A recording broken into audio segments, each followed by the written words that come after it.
말씀은 시편 34편입니다. 시편 34편 1절에서 10절이고요. 오늘 추수감사절이지만 다윗 시리즈에서 감사하는 내용을 가지고 이어서 가도록 하겠습니다. 네, 다윗 시리즈 시편 34편 1절에서 10절인데요. 오늘은 좀 색다르게 남성분들이 홀수, 여성분들이 짝수, 마지막 10절은 다 같이 이렇게 한번 해보도록 하겠습니다. 시작! 내가 주님을 늘 찬양할 것이니 주님을 찬양하는 노랫소리 내 입에서 그치지 않을 것이다.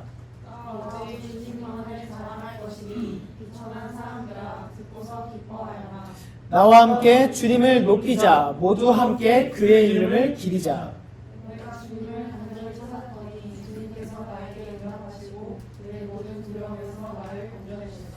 주님을 우러러 보아라. 내 얼굴에 기쁨이 넘치고 너는 수치를 당하지 않을 것이다.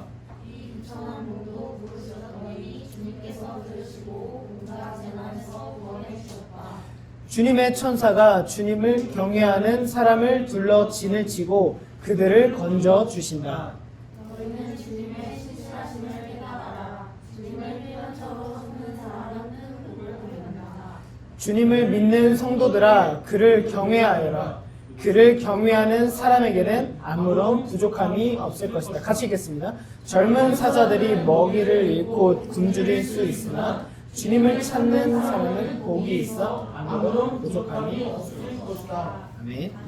네, 오늘 말씀 나누도록 하는데요. 제가 오늘 좀 특별한 날입니다. 왜냐면 추수감사절뿐만 아니라 지금 여기 사진에 보시면 본관교회라고 되어 있는데 저희 아버지가 목회하시는 교회가 올해 건축을 하셨어요. 그래서 굉장히 고생을 많이 하셨고 저희 아버지도 개척하셨다가 이제 지금 용인에서 개척을 했었다가 의왕시 하셨다가 이 평택의 시골의 건강교회로 이제 가셔서 거기서 이제 또 건축하게 하시게 되셨는데 개척도 많이 하고 하셨는데 아버지가 건축이 훨씬 많이 힘들다. 정말 그런 얘기를 하실 만큼 고생을 많이 하셨거든요. 저도 가서 한 번씩 이렇게 일 도와드리고, 그러니까 소위 말하는 노가다 같은 것도 하고 이렇게 했는데, 거기서 이제 처음으로 태어나서 제가 자란 교회에서 처음으로 설교를 한다라는 게 좀 특별했어요. 그래서 설교하고, 또 기성교회니까 깔끔하게 정장 입고, 한 다음에 와서 재빨리 1시에 도착해서 바로 정장 갈아입고.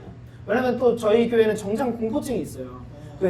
안 계신 분들이 대다수인데, 예전에 이제 초창기 때 제 친구 목사 부부가 이제 잠깐 방문을 해줬는데 풀정장 입고 진짜 누가 봐도 목사님처럼 이러고 있으니까 너무 그때 민성이가 그렇게 땀을 많이 흘리는 걸 본 적이 없고 토니는 간증하는데 갑자기 또 하필 그날따라 일본어를 읽겠다고 했다가 말려가지고 제가 기억나는 건 아이시모마스 막 이렇게 해가지고 그날 예배가 굉장히 힘들었던 기억이 있어요. 네, 저희에겐 좀 트라우마 같은 PTSD. 그래서 제가 정장 재빨리 갈아입고 이렇게 왔습니다. 좀 특별한 날입니다. 우리 추수감사절이라는 거는 사실 우리가 굳이 지켜야 되는 절기인가? 왜냐면 이거는 미국의 절기죠. 왜냐면 미국에서 영국인 청교도인들이 종교의 자유와 삶의 자유를 위해서 미국이라는 땅에 가서 살기 시작을 하는데 그들이 이제 미국 땅에서 정말 굶주리고 헐벗은 그런 삶을 살다가 처음으로 곡식을 거둔 것에서 감사하는 절기죠. 그러니까 성경의 절기도 아니지만 우리가 왜 이걸 굳이 지키냐고 했을 때 우리가 1년에 한 번 정도는 하나님을 감사하는 삶이 예배하는 건데 그 감사의 의미를 좀 돌이키고 회복하자는 의미에서 감사에 대해서 좀 집중할 필요가 있다. 그런 의미에서 이 추수감사주일이라는 것은 굉장히 좀 의미가 있고 또 여러분들께서도 이제 모르시는 분들이 있으시니까 또 말씀을 드리면 이때는 우리가 사실 대부분 교회를 다니는 분들이 평소에 주일만 헌금을 하던 거에서 더 마음을 들여서 하나님께 감사 헌금을 하기도 하죠. 이런 것도 사실 다 교육이죠. 그리고 우리가 하나님 앞에 내 삶의 감사한 부분들을 하나님께 올려드린다.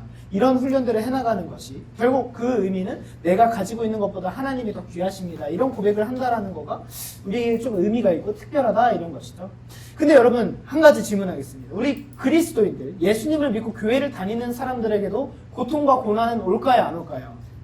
그렇죠, 오죠. 이거를 잘못 예를 들면 좀 이렇게 복음은 아닌 것은 기독교와 예수님을 믿으면 무조건 잘 되고 그렇다 이렇게 하면은 그거는 좀 문제가 많이 되죠. 왜냐면 그렇게 해서 교회를 온 사람들은 어려움이 생기면 교회를 떠납니다. 왜냐면 계속 나는 잘 돼야 돼, 난 부자 돼야 돼, 나는 돈 많이 벌어야 돼, 나는 행복해지고 뭐든 잘 될 거야. 그런 걸로 교회에 앉아 있었는데 실제로 안 그러면 떠나고 그거는 뭐냐면 복음으로 사는 삶이 아니라 종교적 삶인 거죠. 오늘 말씀을 통해서 시편의 이 다윗은요, 하나님께 감사하고 찬양하는 시거든요. 이 찬양 시를 다윗이 어떤 상황에서 했는지를 통해서 감사란 어떤 것인가를 우리 함께 살펴봤으면 좋겠습니다. 먼저 시대 배경은요, 사무엘상 21장이에요. 사무엘상 21장. 저희 뭐 18장, 19장까지 나눴는데, 이때는 다윗이 이제 어떤 시기냐면, 사울이 이제 광기로 저번 주에도 나눴지만 다윗을 죽여라 해서 창을 2번이나 던지고, 요나단이 이제 아버지가 널 죽이려고 한다, 도망가라 해가지고 다윗이 도망가는데, 이제 어떻게 되냐면 사울이 자신의 막강한 권력과 힘을 이용해서 국가의 수배령을 내려요. 그러니까 우리나라로 따지면 뭐 현상금 막 이런 거 있잖아요. 가끔 편의점에 내는 데 가보면은 뭐 누구 현상금, 뭐 누구 잡으면 얼마 막 이런 거 있잖아요. 그리고 현상 수배된 분들이 계시죠. 거기에 이제 얼굴하고 이름 해가지고 그렇게 다윗이 그 나라의 수배범이 돼버리고, 그러니까 한순간에 이제 다윗과 골리앗을 쓰러뜨린 그 국가적 영웅에서 국가적 도망자 신세로 전락해서 도망다니는 삶을 살기 시작을 하는데, 이스라엘의 곳곳을 숨어 다녀요. 처음에는 사무엘 선지자에게도 도망갑니다. 그래서 사무엘 선지자에게 도망갔다가 사울이 거기까지 쫓아오니까 사무엘이 사울을 맞이하고 얘기를 해줘요. 너 그렇게 하면 안 돼. 그래서 돌이켰지만 다시 하나님의 영이 떠난 사울은 다시 또 정신을 잃죠. 그래가지고 다윗을 또 죽이려고 하니까 다윗이 쫓겨서 문제는 지금 이제 어디까지 가냐면, 이스라엘의 곳곳을 도망가다가 어디까지 도망가냐면 더 이상 갈 데가 없어서 블레셋이라는 나라의 가드까지 가요. 이 블레셋의 가드가 누구의 땅일까요? 퀴즈. 우리가 설교 때 들었던 골리앗의 땅이에요. 보세요. 그 가드 땅은 뭐냐면, 블레셋이라는 나라는 5개 도시의 연합국가였단 말이에요. 그런데 그 중에 가드는 제일 전쟁과 이런 거에 능한 힘 있는 국가였고, 그래서 거기서 골리앗이라는 상징적인 장군이 있었던 거잖아요. 근데 다윗이 골리앗을 쓰러뜨려. 즉 우리로 따지면 누가 우리나라 이순신을 죽인 사람인 거예요. 그러니까 그 정도의 국가적 영웅을 죽이는 일이 생겨버린 거죠. 그렇게 됐는데 다윗이 거기를 가버려요. 그러니까 수없이 자신의 원수, 그리고 사울이요, 일부러 다윗 죽이려고 너 블레셋 가서 다 죽이고 막 이런 식으로 하는데 다윗은 다 했잖아요. 그러니까 그래서 다윗이 죽인 거는 만만이다라는 얘기가 있을 정도예요. 그게 블레셋 사람들인데 거기로 갑니다. 가장 위험하고 가서는 안 되는 곳으로 도망칩니다. 그러니까 몸과 마음이 지친 다윗은요, 그런 선택밖에 할 수 없을 정도로 절망적이고 얼마나 절박했는지가 드러나죠. 가드에 딱 가면 뭔가 하나님의 사람이니까 이스라엘 군인들이 딱 이렇게 있을 때도 하나님이 지켜주시지 않을까? 아닙니다. 딱 가자마자 그 왕이 아기스라는 왕인데, 아기스 왕의 신하들한테 잡혀요, 다윗은. 그래서 왕 앞에 딱 끌려가서 무릎 꿇겠죠. 그러면서 뭐라 하냐면, 이 사람이 바로 이스라엘의 왕입니다 이래요. 근데 여러분, 이 당시만 해도 이스라엘의 왕이었나요, 다윗이? 아니죠. 아직 왕이 아니었죠. 사울 왕이 있었고 쫓기는. 근데 어느 정도로 다윗에 대한 그 소문이 엄청났냐면, 그냥 다윗은 이꼴 이스라엘 이미 왕으로 여길 정도였어요. 이방 나라에서. 여러분 그거 아시죠? 이순신 장군이 우리나라에서 엄청나게 막 승리를 할 때, 그 일본 그 군대가 딱 왔을 때 이순신인 것만 봐도 도망갔대잖아요. 그러니까 그 정도로 지금 다윗의 위상은 엄청나다니까요. 골리앗을 쓰러뜨리는. 근데 심지어 소년이 지금. 그런데 이제 신하들이 뭐라 했냐면, 사울은 천천히요 다윗은 만만이라 노래했던 그 놈입니다. 즉 그 소문이 이 블레셋 땅까지 다 난 거예요. 그러니까 지금 적국조차도 다윗을 왕으로 부르지만 또 무리를 10,000명이나 죽였습니다. 지금 뭐야? 당장 죽이라 이거죠. 그러자 이제 다윗이, 성경에 이렇게 나옵니다. 뜨끔했다. 그러니까 지금 뭔가 잘못 때문에 인지한 거예요. 뜨끔해가지고 돌발 행동을 하는데, 어떤 행동을 하냐면, 어떤 행동을 할까요? 다시 물맷돌 잡아가지고 다윗이 진짜 이상한 행동을 하는데 뭐 하냐면 미친 척을 하기 시작해요. 미친 척. 여러분 이거 약간 영화나 이런데, 저는 옛날에 그 황정민이 주인공인 그 황정민이 납치되는 영화가 있는데, 그 영화의 실제 배역이 황정민이에요. 그래서 역할도 진짜 배우 황정민이 납치됐다는 역할을 하는데, 그래서 황정민이 잘하는 거 연기니까 어떻게 하냐면, 황정민이 나 얘들 화장실 가야 돼, 나 물 마셔야 돼, 막 이런 식으로 하다가 안 받아주니까 그 납치범들이 진짜 일부러 소변을 보면서 막 미친 척을 해요. 근데 황정민이 연기를 진짜 잘하니까 그 연기가 통해서 그렇게 해서 막 탈출했다가 잡히고 이런 내용인데, 다윗은 어떻게 하냐면, 어떻게 나오냐, 성문에 낙서를 하기 시작했대요. 맨손으로 성문을 막 긁고 있어요. 그리고 침이 또 도망자니까 수염이 엄청 다듬어지지 않게 자랐을까요? 침이 수염을 흘러서 내려갈 정도로 침을 흘리고 정신 나간 처럼 하면서 휘청거려요, 다윗이. 이렇게까지 합니다. 근데 왜 그랬을까? 제가 이제 찾아보니까, 이 근동 사회 때는 미친 사람은요 왕도 건드리지 않아요. 왜냐면 그 예를 들면 그 당시 왕은 힘이 너무 세니까 제 죽여라면 바로 죽일 수 있잖아요. 근데 미친 사람은 건들지 않았대요. 그러니까 어떤 의미냐면 똥이 무서워서 피하는 게 아니고 더러워서 피하는 것처럼 야 미친 사람은 저 신한테 벌 받은 사람이잖아. 쟤는 건들지 마. 야 냅둬 야 보내. 야 여기 대회에서 이런 존재도. 그러니까 다윗이 어쩌면 기지를 발휘하면 재빨리. 그런데 미친 사람인 척하면서 하니까 아기수왕이 신하들한테 화냅니다. 야 내가 미친 사람이 부족하냐? 이 지금 여기에 미친 사람이 없어? 왜 미친 사람이 여기다 끌고 보내? 내보내! 이렇게 화냅니다. 그래서 다윗이요 목숨은 연명한 채로 미친 사람이라고 낙인이 찍힌 채로 성 밖으로 쫓아냅니다. 그러니까 다시 다윗은 광야에 가서 어떻게 하냐면 아둘람이라는 동굴에 들어가요. 그렇게 들어가서 혼자 그 동굴에 놓여서 목숨만 부지한 상태로 가장 외롭고 절망스럽고 죽고 싶은 그 자리에서 쓴 시가 바로 오늘 20편. 여러분들 삶에도 뭐 간증에 나오는 분들도 있고 또 제가 여러분들 따로 만나서 듣는 경우도 있지만 여러분들 삶에도 제가 봤을 때 지금 우리 청년 세대 삶에서 고난이 은혜라고 고백할 수 있는 건 대부분 이런 거예요. 우리 제이크 형제님도 나누셨지만 뭐 신앙생활 안 하다가 어떤 기점으로 인해서 아니면 어떤 어려움으로 인해서 다시 하나님을 찾게 되는 그런 은혜가 우리에게는 대부분이 있죠. 교회를 원래 안 다니거나 아니면 떠났거나 뭐 그런 경우들이 우리 나눔을 통해서 보면 많이 그런 얘기가 있습니다. 우리도 힘든 순간에 놓일 때가 있죠. 그럴 때마다 어떻게 됩니까? 하나님 나한테 왜 그러십니까? 하나님 왜 어떻게 나한테 이럴 수 있어요? 하나님 제가 뭘 빼먹었습니까? 예배를 안 드렸습니까? 하나님 나한테 왜 그러세요? 이런 거를 하잖아요. 근데 그 상황 가운데 다윗은 인생의 가장 밑바닥 비참한 그 순간에 어떻게 고백하는지를 통해서 우리 추수감사절의 메시지를 이어나갔으면 좋겠습니다. 1절을 볼 텐데요. 같이 읽어보겠습니다. 시작.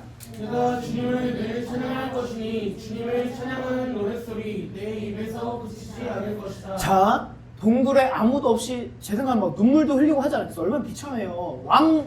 내가 왕 되겠습니다 이랬습니까? 하나님이 너 왕 될 거야 이랬잖아요. 그래놓고 지금 아둘람 동굴에서 미친 척하고 살아가지고 공허하고 혼자 놓인 그 순간에 다윗은 오히려 내가 늘 찬양할 것이다 라고 지금 의지적인 선언을 하고 있어요. 나는 하나님을 언제나 변함없이 늘 찬양할 겁니다를 외치고 있어요. 여러분 이건 의지적 표현인데 여기서 개역개정에서는 항상 이 2번이나 반복이 되거든요. 무슨 의미냐면 다윗은 골리앗을 죽였을 때도 하나님을 찬양하는 자였죠. 내가 골리앗 죽였어 이게 아니죠. 하나님이 하십니다. 근데 지금 미친 척하고 생명만 연장하고 있는 이 상황에서도 나는 늘 하나님을 찬양하는 자예요. 변함없는 거예요. 여러분 우리 그리스도인은요 어떤 존재냐면 내 상황에 기쁨이 오든 슬픔이 오든 변함없이 하나님을 찬양하는 자가 그리스도인입니다. 상황에 따라 바뀌는 건요 누구나 해요. 누구나. 예수님 안 믿는 사람들도요 좋으면요 다 좋아요. 좋은 얘기만 합니다. 안 좋았지만 안 좋은 얘기만 합니다. 인간은 원래 그래요. 근데 우리 그리스도인들이 세상과 다른 거 딱 한 가지는 뭐냐면 나는 슬픈 와중에도 하나님을 찬양하는 거면서 눈물이 뚝뚝 흘리면 상황 가운데서도 이 자리에서 예배할 수 있는가? 네. 뭐 저희 가정에도 이전에 잠깐 얘기한 것 같은데 저희 가정에도 난임 판정 받고 어쨌든 병원에 다니고 자연 임신이 어려울 거라는 얘기를 듣고 5년간 안 생겼고 이런 과정 가운데 제 아내가 되게 힘들어했을 때 저 아내가 얘기한 거예요. 우리가 그럼에도 불구하고 하나님을 예배하는 거 멈추지 말자. 그럼에도 불구하고 하나님 찬양하자. 심지어 우리 생에 안 주시더라도 우리는 변함이 없죠. 이게 우리 신앙의 고백인 것이죠. 여러분 여기서 송축하다, 찬양하다라는 표현은 바라크라는 뜻이에요. 바라크. 무슨 의미냐면 무릎 꿇다, 자신을 낮추다, 경배하다. 여러분 하나님을 찬양하다, 감사는 무엇이냐 하면은 나를 낮추고 주님을 높이는 것입니다.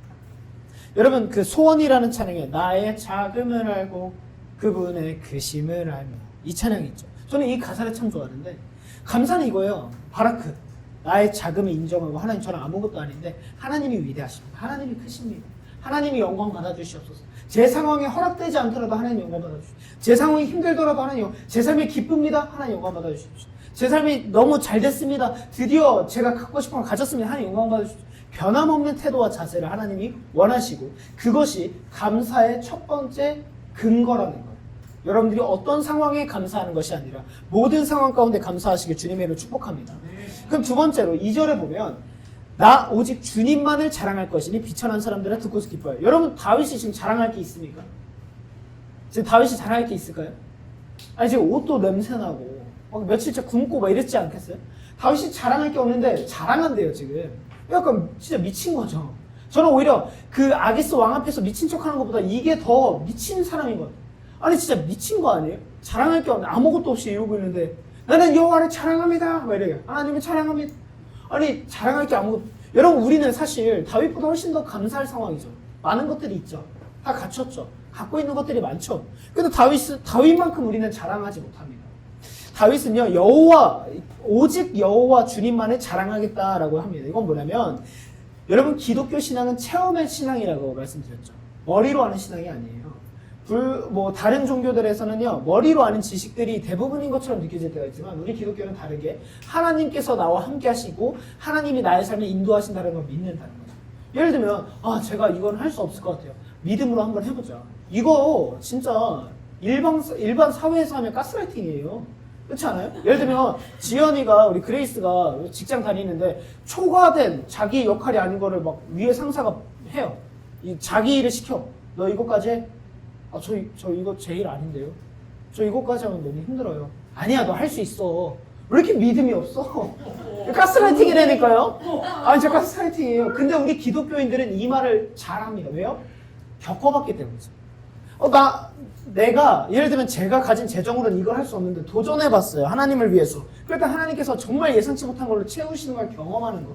아니면 정말 나는 나 스스로 할 수 없다고 생각했는데 하나님께서 하시면 경험하는 거. 이런 체험들이 쌓여서 우리는 실력이 됩니다. 그 실력은 뭐냐면 어떤 상황에도 흔들리지 않고 그 자리에 늘 하나님을 바라볼 수 있는 시선. 다윗은 양을 지키던 그 순간 어린아이 때부터 그 하나님을 향한 경험을 끊임없이 하니까 나는 하나님을 늘 자랑할 수 있는 거예요. 여러분 감사는 곧 간증이에요. 뭐냐? 나의 하나님을 자랑하는 겁니다. 하나님 제가 지금 이 상황이 힘든데 하나님이 차라리 이런 고백이 얼마나 더 아름답지 않을까요? 하나님 제가 지금 이것 때문에 너무 힘든데 그런데 저는 하나님 저의 예전에 이런 거 해결해 주셨잖아요. 저는 하나님께서 이것도 해주실 거라 믿어요. 이런 믿음, 이런 감사, 하나님을 자랑할 수 있는 것이 감사라는 거예요. 3절을 볼까요? 같이 읽어주시면 감사하겠습니다. 시작. 너와 함께 주님을 높이자. 모두 함께 그 이름을 기리자. 진짜 미친 사람이 맞아요. 보세요. 지금 다윗이 혼자 있다랬나요? 많이 있다랬나요?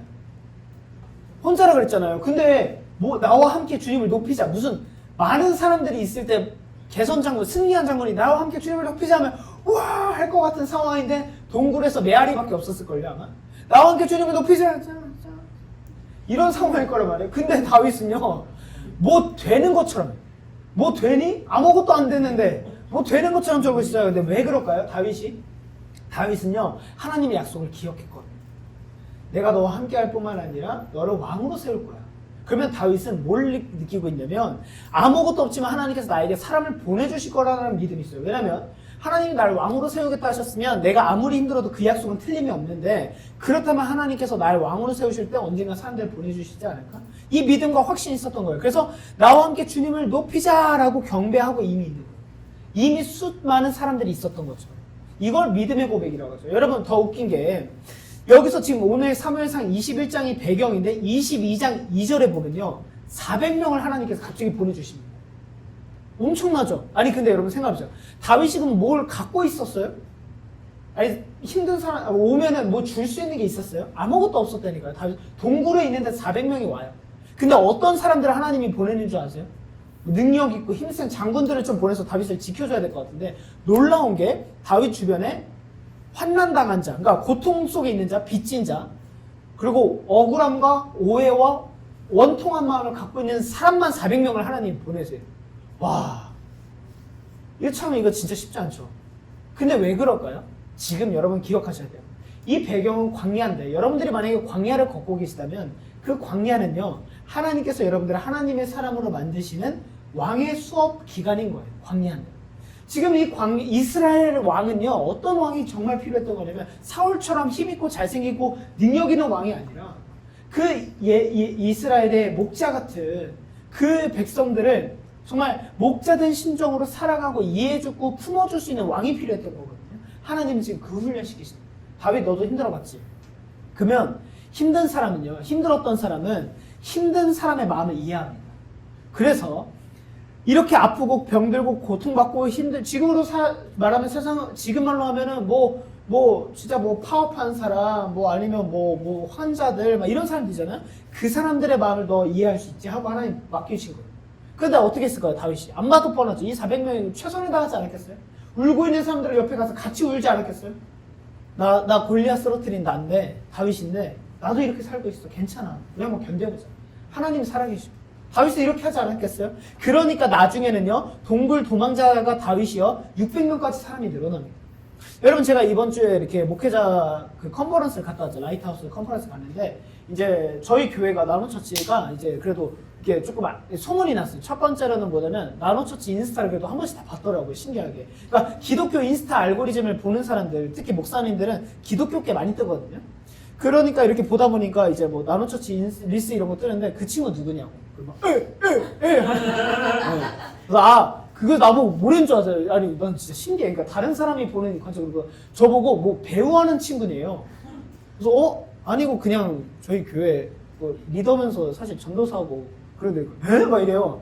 그래서 그 친구 너무 연기 잘해서 그래. 얘가 원래 그래요. 연기가 아니라 진짜인데요?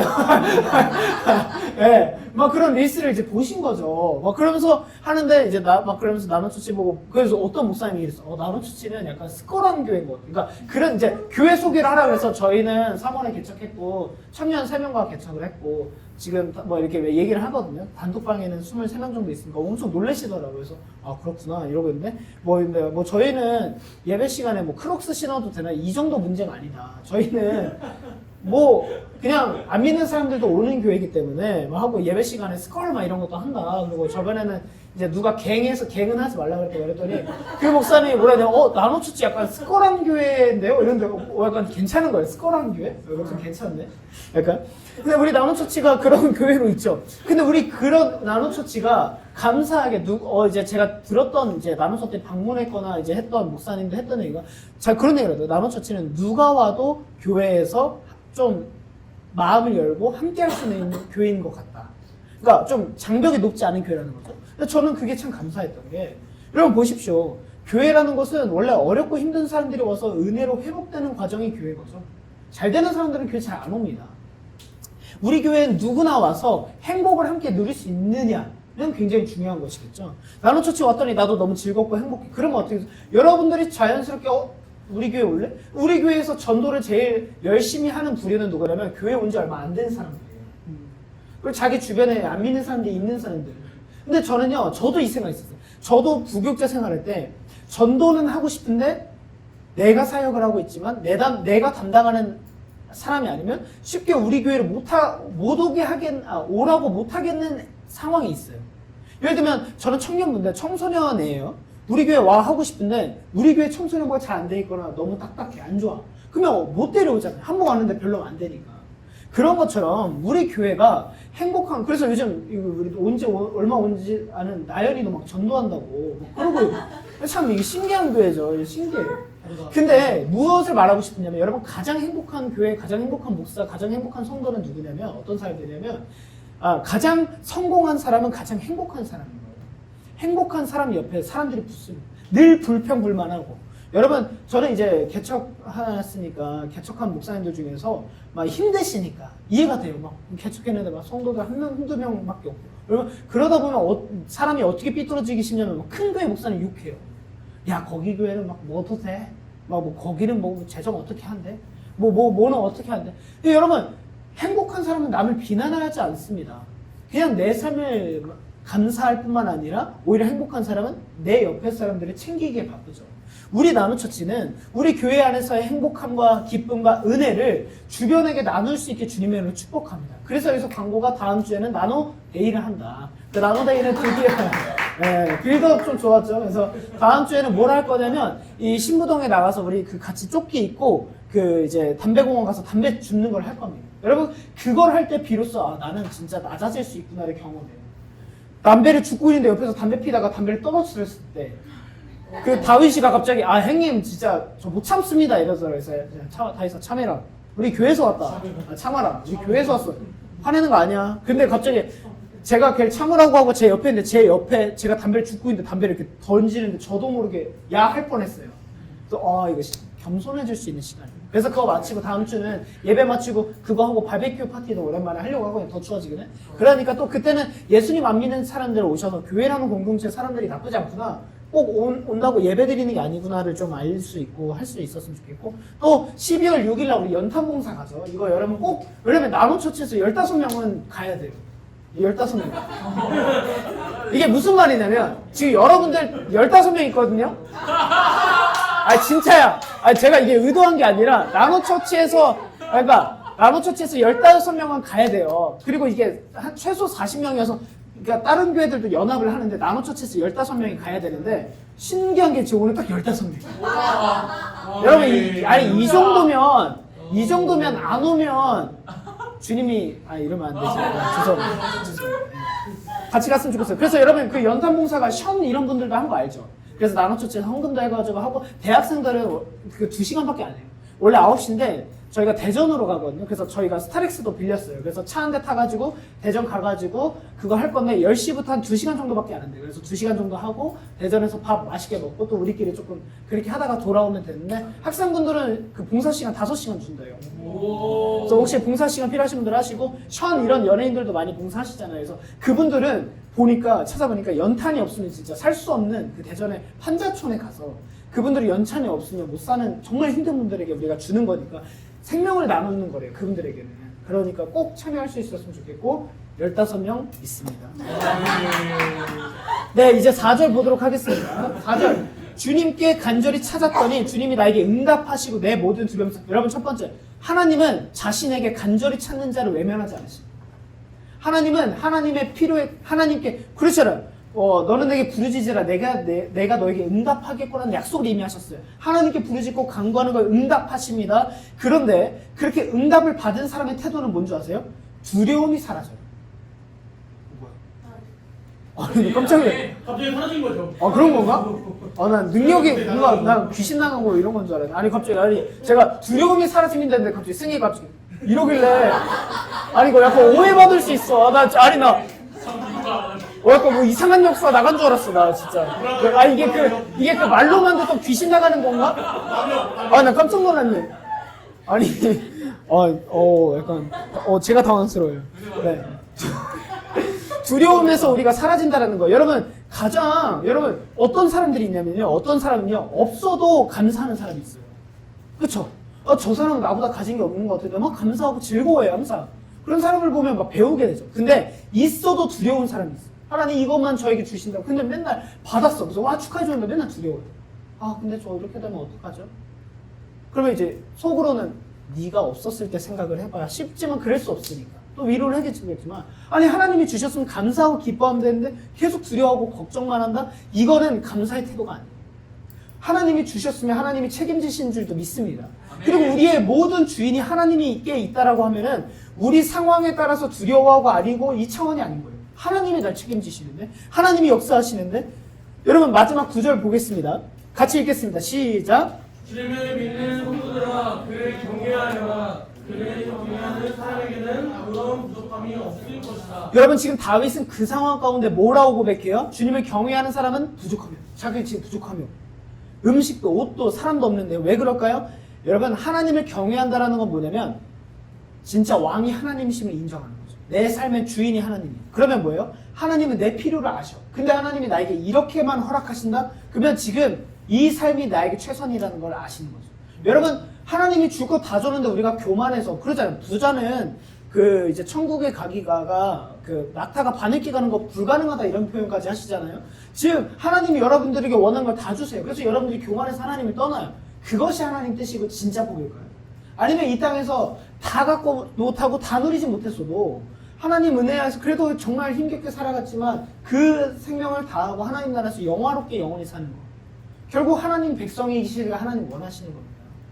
그럼 하나님께서 여러분들에게 지금 허락하신 것이 여러분들에게 최선이라는 걸 믿으시기 바랍니다.